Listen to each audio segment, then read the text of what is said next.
My name is Frank Harmon. I am 66 years old, and on a gray November morning, in the back office of a funeral home in Clarksville, Tennessee, my stepson slid a piece of paper across the table, tapped it twice with his finger, and told me I had 30 days to get off the land I had farmed for 31 years. He was smiling when he said it, not a sad smile, not a reluctant smile. The kind of smile a man wears when he has been waiting a long time for something and it has finally arrived. I looked at the paper. I looked at his face. And then I folded my hands on the table and said, "All right, Kyle. I understand." He blinked. He sat back. He had been ready for a fight, and I had just given him nothing to push against. I watched the confusion flicker across his face for just a moment before the smile came back. Wider this time, like he had won something he didn't even have to work for. He had no idea what I had spent the last 31 years quietly building. He had no idea what was already in motion. And he would not find out until it was far too late to do anything about it. But let me back up. Because to understand what happened that morning, you need to understand Carol. My wife Carol passed away 4 months before that meeting. Pancreatic cancer, 12 weeks from diagnosis to the end. She was 63 years old. She taught 3rd grade for 27 years at the same elementary school where she herself had once been a student. She made the best peach preserves in Dixon County, and she could name every bird that visited our back porch feeder by sight. She was the most decent human being I have ever known. I met Carol when we were both in our early 30s. She had a 5-year-old boy named Kyle from a marriage that had ended badly. I adopted him legally, 2 years after Carol and I married. I built him a treehouse in the big oak tree behind the barn.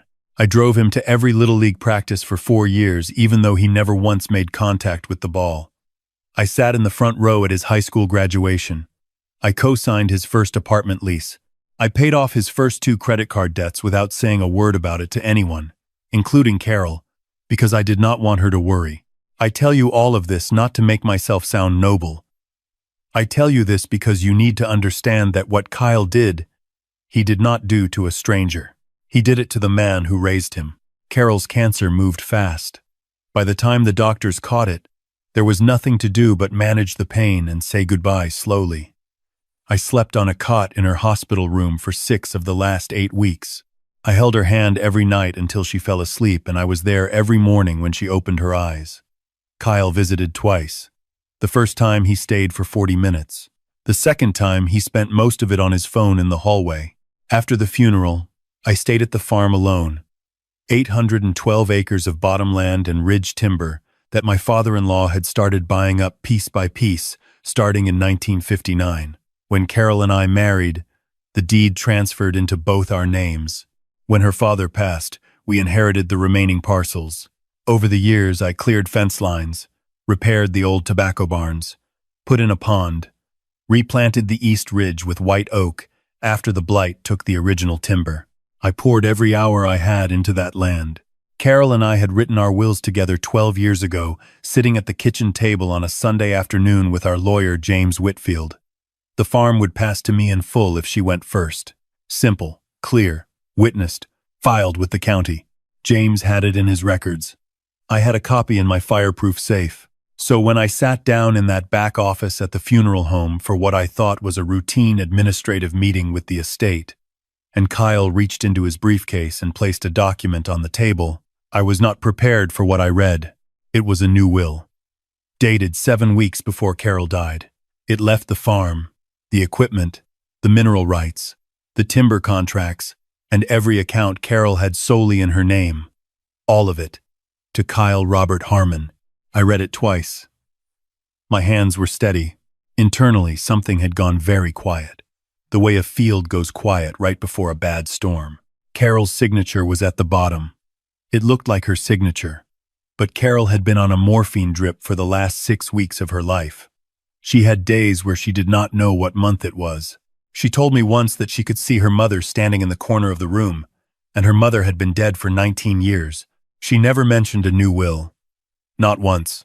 Not in any of our conversations, not in any of the notes she left me, not in the letter she had James deliver to me the morning after she passed, The letter she had written months before, while she was still clear-headed, the letter where she told me to take care of the bluebird boxes on the fence line, because she had been monitoring a nesting pair for 3 years.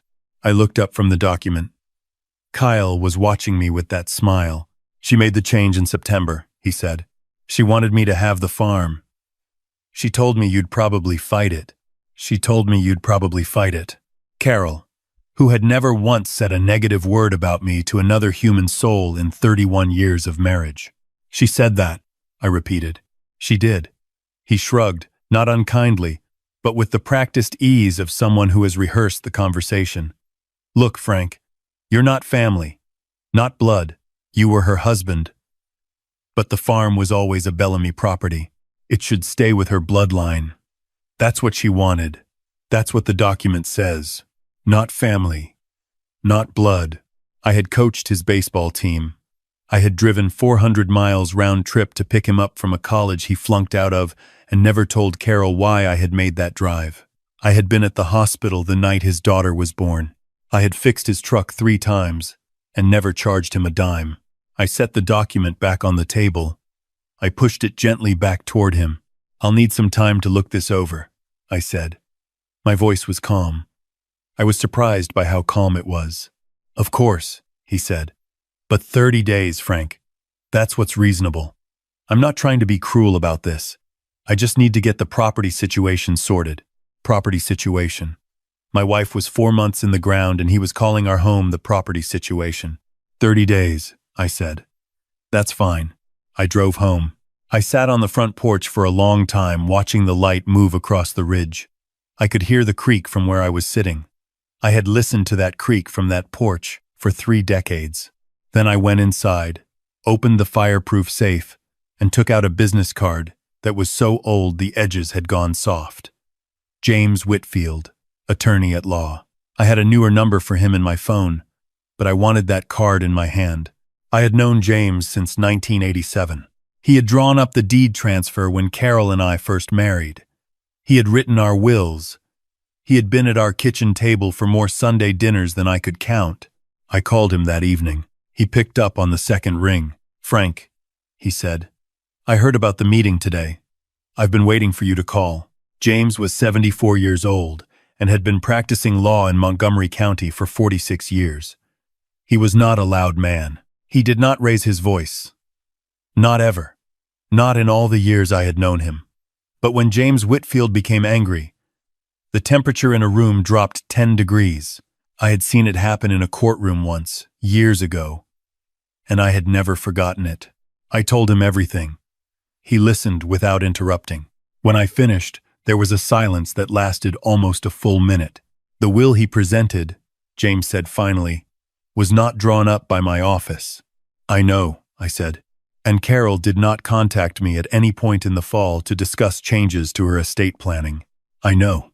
And you're telling me she was on palliative morphine for the last 6 weeks of her life. She was. Another silence. Frank, James said, and his voice had gone to that place I remembered from the courtroom. Do not move anything off that property. Do not let Kyle set foot on it. And I need you to do something that is going to be very hard. What's that? I said. I need you to let him think he's winning. For a little while. Can you do that? I looked out the window at the dark ridge line against the darker sky. Yes, I said. I can do that. The next 3 weeks were the strangest of my life. I stayed on the farm. I went about my days. I fed the cattle. I checked the fence line. I drove into town for groceries. I did not call Kyle. I did not contact anyone about the will. From the outside, I must have looked like a beaten man running out his last days on a property that was no longer his. Meanwhile, James was working in a direction Kyle had no way of seeing. The first thing James confirmed was what I had already suspected. The will was fraudulent. A handwriting expert from Nashville compared the signature to 12 authenticated samples of Carol's handwriting from the last 2 years of her life and delivered a 17-page report concluding that the signature had been produced by someone other than Carol Harmon. The pen pressure was wrong. The spacing between letters was wrong. Carol had a distinctive way of forming the letter C. A wide, confident loop she had written the same way for 60 years. The C on that document was tight and careful, the way a letter looks when someone is copying it slowly. But James had also found something else. Something that came from a direction I had not expected. Kyle had a girlfriend. Her name was Amber Pryor. She was 34 years old, and she worked as a paralegal at a small real estate law firm in Nashville. She had been with Kyle for 2 years, though I had only met her once, briefly, at Thanksgiving the year before Carol died. James's investigator found that Amber had accessed several online legal document preparation services in August, 2 months before the forged will was dated. She had also searched, from her personal computer, for the phrases, "Can a will be changed while on medication?" and "hospice patients signing legal documents," and "how to notarize a document without a notary present." She had the legal knowledge to understand what she was doing, and she had done it deliberately. But James came to me on a Thursday morning with a third piece of information, and that was the one that took the floor out from under me. He sat across from me at the kitchen table, the same table where Carol and I had written our wills 12 years ago, and he opened a file folder and set a single page in front of me. "My investigator pulled Kyle's financial records," James said. "Going back 14 months, I looked at the page. I did not immediately understand what I was seeing. Carol had a personal savings account," James said quietly, "in her name only. She opened it in 1994, before you were married, and she kept it separate, her private account. She used it for personal expenses, her classroom supplies, gifts, that sort of thing. I knew about the account. Carol was private about her finances in certain small ways, old habits from her first marriage, and I respected that. Over the 18 months before her death," James said, "$11,000 was withdrawn from that account in cash increments small enough to avoid automatic reporting. The withdrawals began 6 months before her diagnosis. They accelerated in the months after. And by man." I stared at the page. "Kyle was listed on the account as an authorized user," James said. "Carol added him in 2019. She told me at the time it was in case something happened to her and she needed him to manage expenses. She trusted him," I said. My voice sounded strange to me. "She did," James said. "And he used that trust to drain her account slowly, over a year and a half, while she was alive.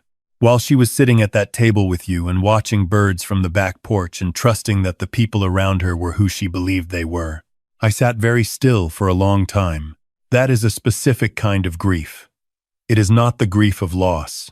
It is the grief of learning that someone you loved was hurt in a way you did not know about and cannot now fix. It sits in your chest like a stone, and it does not move." James gave me the time I needed. "What do we do?" I said finally. "We have already done most of it," James said. "I filed a petition yesterday to contest the will on the grounds of fraud and undue influence. I've been in contact with the Montgomery County Sheriff's Office and a detective from the State Financial Crimes Unit. They are very interested in the account withdrawals, and I've requested a hearing for next Thursday." He paused. "I'd also like you to consider something. The farm is held jointly with right of survivorship under the deed we filed in 1993. Carol's signature was required to transfer that deed. She never signed a transfer, which means regardless of what that will says, the farm already belongs to you. It passed to you the moment she died. Automatically. By law." I looked at him. "Kyle doesn't know that," James said. "He's been focused on the will because he doesn't understand property law well enough to know that the will is irrelevant to the real estate. He thought the will gave him the farm. It doesn't. It never could have. He thought he had been very smart," I said. "He thought he was dealing with a grieving old farmer," James said. And that cold quality was back in his voice. Very clear, very quiet. He was not. I need to tell you about the Thursday of the hearing, because it did not go the way Kyle expected. Kyle arrived at the courthouse with a lawyer he had hired from Nashville, a man in a sharp suit who carried himself with the confidence of someone accustomed to winning on paperwork alone. Kyle was dressed well. He looked like a man who had prepared. He saw me sitting in the hallway with James, and I watched his jaw tighten slightly. The first crack in the performance. What Kyle did not know was that James had also notified the sheriff's department, and that 2 plainclothes detectives were sitting in the courtroom when the hearing began. The judge reviewed James's petition. She reviewed the handwriting report. She reviewed the financial records. She asked Kyle's lawyer several questions about the circumstances under which the will had been prepared and witnessed and notarized. Kyle's lawyer, to his credit, answered steadily. But the answers did not hold up well against the forensic evidence James had assembled. Midway through the morning session, one of the detectives entered the courtroom and handed a folded note to the bailiff. The bailiff passed it to the judge. The judge read it. She set it face down on her desk. At the lunch recess, Kyle was arrested in the courthouse parking lot. His lawyer was still inside gathering his files. Kyle was halfway to his car when the detectives reached him. I was watching from the top of the courthouse steps. I did not feel the satisfaction I had expected to feel. I felt tired, and I felt something else. Something older. The long, slow ache of a person who has loved someone who turned out to be capable of this. Amber Pryor was arrested at her workplace in Nashville the same afternoon. She was charged with fraud, forgery, and conspiracy. The charges against Kyle included those same counts, plus financial elder abuse for the account withdrawals from Carol's savings during the final year of her life. I want to stop here and say something plainly, because this is the part I know people wonder about. Amber did not walk away from this. I have heard too many stories where the person who helped plan the crime disappears quietly, while the one who carried it out faces the consequences alone. That did not happen here. James made sure of it. The prosecutor made sure of it. The evidence against Amber was in some ways cleaner than the evidence against Kyle, because it was on her personal computer, in her professional email, in the document preparation records tied to her billing account. She had left a trail the way people do when they believe they are too clever to get caught. She was convicted 8 months later on 3 counts. She lost her paralegal certification. She will not work in a law office again. Kyle's trial took longer. His lawyer was good, and he fought hard, and I respect that in a professional sense, even while I have no feeling left for his client. The prosecution laid out the full picture. The account withdrawals, the forged will, the plan that had been in motion for at least 18 months before Carol died. They presented text messages between Kyle and Amber from the previous year, messages in which Kyle described the farm and its value to developers who had been eyeing the bottomland along the creek corridor for a mixed residential project, messages in which Amber walked him through the mechanics of what he would need to forge and file, and who would need to sign what. He was convicted on all counts. I was in the gallery when the verdict came in. I had driven myself. I sat in the second row and I listened to the jury foreperson read each count, and I thought about the treehouse in the oak tree behind the barn that I had built with my own hands when Kyle was 6 years old. The summer he had gone through a phase of being afraid of heights, and I had spent 3 Saturday afternoons convincing him, one rung at a time, that he was brave enough to climb. I thought about that a long time. I did not go back to the farm that night. I drove to my sister's house outside of Nashville, and I sat at her kitchen table until very late, and I let her make me dinner. And I did not talk very much. She understood. She had known Carol for 30 years. She understood without being told what this particular grief was. The following spring I went back to the ridge. The white oaks I had replanted after the blight had grown well. They were 15 years old now, tall and clean. And in the April light they had that new green color that only lasts about 2 weeks each year. I walked the fence line along the east pasture and checked the posts the way I had every spring. The creek was running high from the March rains. The bluebird boxes on the fence line had a nesting pair, just like Carol had noted in her journal. I stood there for a while watching the male bring dried grass to the box. I had called James 2 weeks before. "I want to do something with the timber rights," I said. He had asked me what I meant. I told him that a conservation land trust had approached me the previous fall about placing a permanent conservation easement on the ridge timber and the creek corridor. No development. The bottomland stays bottomland. The timber is managed sustainably. In exchange, I receive a substantial tax benefit, and more importantly, the land is protected in perpetuity, regardless of what happens to it after I'm gone. James was quiet for a moment. "That's going to be a significant financial decision, Frank." "I know," I said. "The developers are still interested. The creek corridor alone is worth considerably more than the easement benefit." "I know that too," I said. I've known for a long time." He waited. "The thing Kyle could never understand," I said, "is that I never wanted to sell. I never wanted the money. I wanted the land. I wanted the creek and the ridge and the bluebird boxes on the fence line. That's what Carol and I wanted. And neither of us ever needed anyone's permission to want that." I signed the conservation easement in March. I also called the principal of the elementary school where Carol had taught for 27 years. I told her I wanted to establish something in Carol's memory, a fund for classroom supplies, specifically for teachers at Title I schools in Montgomery County. Teachers who spent their own money on their students, the way Carol spent hers for nearly 3 decades. Every year, 10 teachers would receive a grant. Every year, Carol's name would be on the check. The principal cried a little on the phone. I told her Carol would have been embarrassed by that, and we both laughed. I am still on the farm. I still walk the fence line in the mornings. I still sit on the front porch and watch the light move across the ridge the way I have for 31 years. The creek still runs the same as it always did. There is something I have learned from all of this that I want to share with you, because I think about it on those mornings. The people who want to take things from you are almost always in a hurry. They are impatient. They cannot imagine that anyone they have dismissed as old or tired or broken might be quietly doing something they cannot see.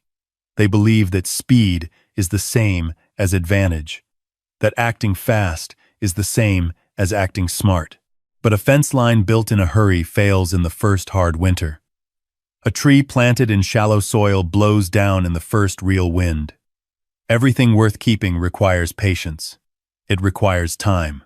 It requires the willingness to do the work that no one is watching you do. Carol knew that. Her father knew it before her.